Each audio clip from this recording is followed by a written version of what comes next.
And start. महोदय, योजना पर वाद विवाद सच्चे अर्थ में एक राष्ट्रीय विचार विमर्श का अवसर है और मुझे प्रसन्नता है कि सदस्यों ने इसे गंभीरतापूर्वक लिया है। हालांकि इसकी आलोचना भी बहुत हुई है। ऐसी आलोचना सुनने के हम अभ्यस्त हो चुके हैं। पहले इसका लक्ष्य योजना का विचार ही हुआ करता था। सौभाग्य से वह बात अब नहीं रह गई है और हम विकास की ऐसी सीढ़ी पर पहुंच चुके हैं जब मुझे आशा है कि सभी दल योजना के विचार का अनुमोदन करते हैं। कुछ ने योजना के कुछ अंशों का अनुमोदन किया है और अपनी आलोचना अनेक कार्यक्रम को लागू करने के तरीके के लिए सुरक्षित रखी है। कई सदस्य ऐसे हैं जो योजना के हमारे ढंग को बिल्कुल पसंद नहीं करते।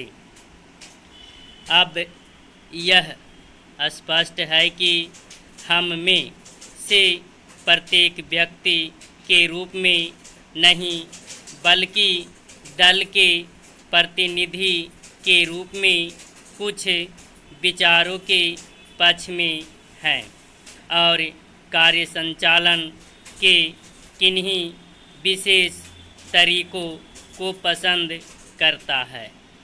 हमने पर्याप्त विचार विमर्श और सोचने समझने के बाद यह निश्चय किया कि हमें किस प्रकार का योजना आयोग बनाना चाहिए और आयोग को किस ढंग से काम करना चाहिए।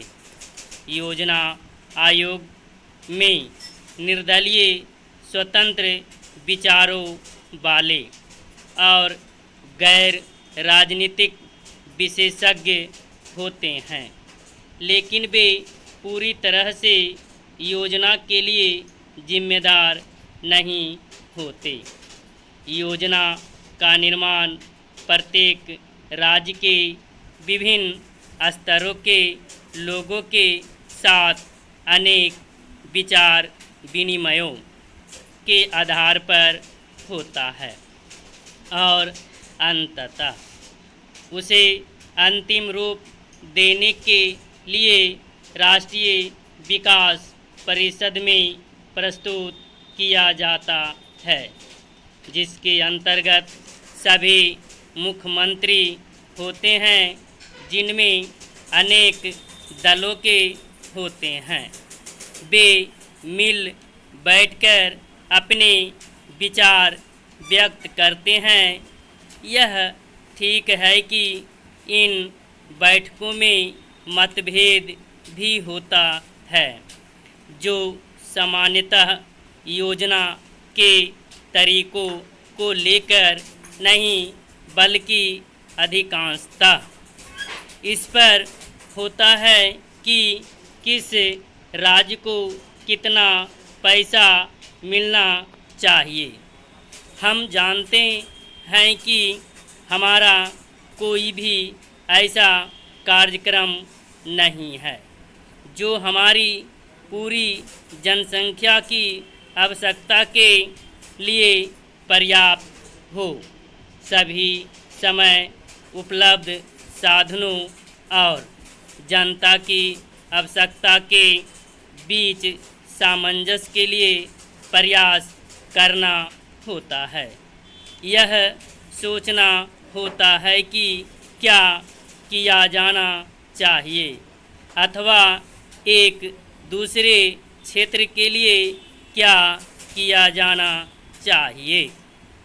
कुल मिलाकर यह योजना अगले 4 वर्षों के लिए प्रगति का घोषणा पत्र है। हमें कुछ अनुमान है।